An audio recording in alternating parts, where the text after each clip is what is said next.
दर्शन के तलबगार होते हैं, उनको परमात्मा स्वयं ढूंढने के लिए निकलते हैं। ये हमारे धर्मशास्त्रों का सिद्धांत है।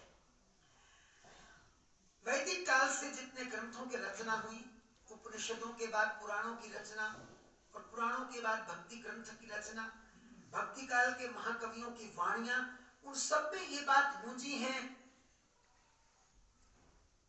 कि जिनको परमात्मा को ढूंढने की आदत हो जाती है, उन्हें स्वयं परमात्मा खोजने के लिए आतुर हो जाया करते हैं, अधीर हो जाया करते हैं। ऐसी एक सुंदर सी कथा हम लोग चर्चित किया करते हैं। छोटी सी कथा है भक्त सजना की। कसाई घर का जन्म है, लेकिन देखिए कसाई घर में जन्म लेकर भी भगवान का भजन सतत होता है। भगवान ये नहीं देखते कि मैं किसी ऊंची जात वाले व्यक्ति के हृदय में रहना पसंद करूंगा। जिस घट में भगवान के नाम का सुमिरन होता है, वहां पवित्रता से भगवान का मंदिर बन जाता है। सतनी की इच्छा नहीं थी व्यावहारिकता में फंसने की, लेकिन घर वाले कहा करते थे हमारे परिवार में जन्म लिया तो ये काम करना पड़ेगा। बरबस बिठा दिया जहां मांस काट कर तोला जाता था तराजू के पास। और दैव योग देखिए, मैंने कहा ना कि परमात्मा को ढूंढने वालों को परमात्मा स्वयं ढूंढने की कोशिश करता है। जिस तराजू पर मांस तुलता था, सामने एक लकड़ी का गट्ठड़ सा था, उसके ऊपर कटता था, तराजू पर तुलता था, ग्राहकों को दे दिया जाता था। और दैव योग से जिस बाट से तुलता था, वो आद शेर का बाट शालिग्राम की प्रतिमा थी, शालिग्राम का विग्रह था।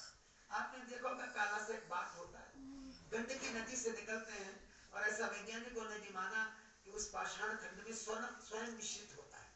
और दैव योग से चक्र बने होते हैं, भगवान के सुदर्शन चक्र के चिन्ह होते हैं, और श्रीमन नारायण भगवान की पूजा उसी पर की जाती है।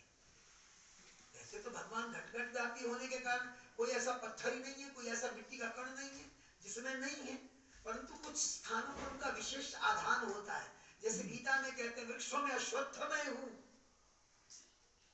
क्योंकि वो श्रेष्ठ है। तो जहां श्रेष्ठत्व है वहां भगवान का अभिव्यक्तिकरण है। तो ऐसे ही एक दिन तराजू पर बाट रखकर भगवान के नाम का गुणगान कर रहे थे, उधर से एक संत निकले। संत ने दूर से कीर्तन की मधुर आवाज सुनी तो कान लग गया। जब पास आए तो देखा ये तो कसाई की दुकान है, मांस बेचने वाले की दुकान है। लेकिन मांस बेचने वाला भगवान का नाम ले, वो भी मांस के टुकड़े सामने रखकर। अब संत को देखो संस्कार की अधीन घृणा हुई, उसने मुंह पर कपड़ा ढांप रखा था और कहना शुरू कर दिया, छी छी छी, बड़े मूर्ख हो, क्या करते हो, इतना घोर पाप, भगवान का नाम ले रहे हो और मांस सामने रखकर। ऐसा कहते कहते उनकी नजर गई तो पलड़े में क्या था, भगवान शालिग्राम का विग्रह। छी छी छी छी, और अनर्थ। संत ने कहा इतना बड़ा दंभ, इतना बड़ा पाखंड करते हो, घोर पाखंडी हो। अब उसने अपने नाक को कस के ढांपा, कहा ये शालिग्राम भगवान तुमने तराजू में पत्थर बनाकर तोलने के काम में उपयोग कर लिए, ऊपर से मांस तोल रहे हो और भगवान के नाम का पाखंड कर रहे हो। अब बेचारा सदना तो बहुत सरल था, हाथ जोड़कर खड़ा हो गया, संत भगवान मुझे कुछ पता नहीं, अल्पज्ञ हूं, मुझे निर्देश कीजिए मुझे क्या करना है। बोले तुमने शालिग्राम भगवान को अपवित्र किया है, तुम्हें घोर पाप लगेगा। और संत के मन में कहीं ये आ गया कि आज मैं शालिग्राम भगवान का उद्धार करूंगा, उन्हें मांस के पलड़े से हटा करके शुद्ध करके सिंहासन पर बिठाऊंगा। देखो जो जगत का उद्धार करते हैं, कभी कभी जीव को उनका उद्धार करने का घमंड आ जाता है। इस संसार है, संयोगवश सब कुछ होता रहता है। सदना ने कहा महाराज मैं तो बहुत अज्ञानी हूं। बोले उसको हटाओ वहां से, भगवान को हटा करके यहाँ रखो। एक लकड़ी का बेंच था, उस पर भगवान को रखवा लिया, नाक ढांप कर वस्त्र से उठाया और राम राम करते घर को चले गए। अपनी कुटिया में जाकर के पंचगव्य से स्नान, गंगा जल से स्नान करा के उनको सिंहासन पर पधराया, रेशमी वस्त्रों में रखा और पीत चंदन लगाकर धूप दीप नैवेद्य आदि से पुष्प गा करके पूजा करने लगे श्रीमन नारायण भगवान की। बहुत प्रसन्न हुए होंगे कि आज हमारे घर में भगवान आए। प्रसन्नता का ठिकाना नहीं। उधर सदना सोचते हैं कि भाई ये कैसी विचित्र लीला है, जिससे मैं मांस तोड़ता था वो सचमुच भगवान का दिख गया था, मैंने तो बहुत पाप किया।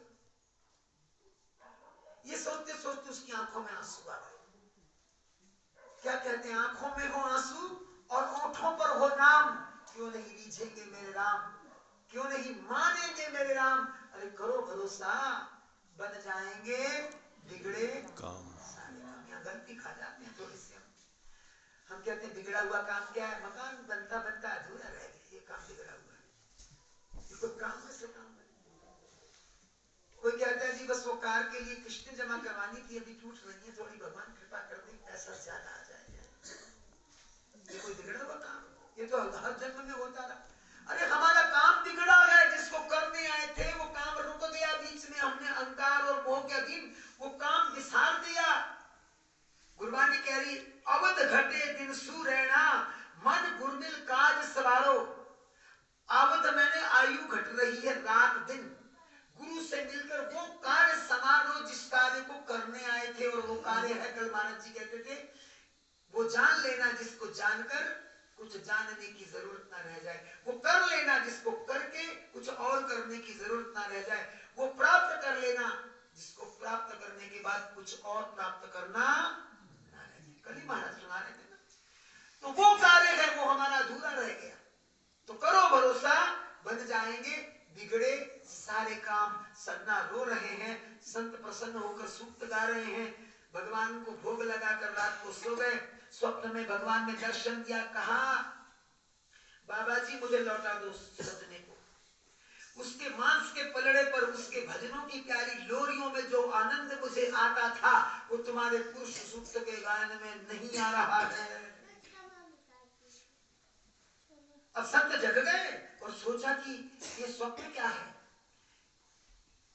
कहीं दिन में जो दृष्टांत देखा उसी का पुनरावर्तन तो नहीं है।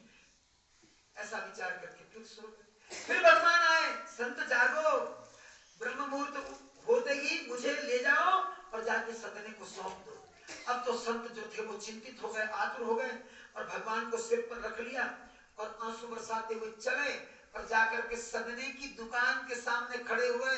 सदना संत को देख करके दूर से प्रणाम करता है, अपने आप को अपवित्र मानकर, महाराज कोई भूल होगी तो कहिए, मैं आपके लिए क्या करूं, मैं तो अपवित्र हूं, अकिंचन हूं, क्या कार्य करूं, आपकी सेवा कैसे करूं।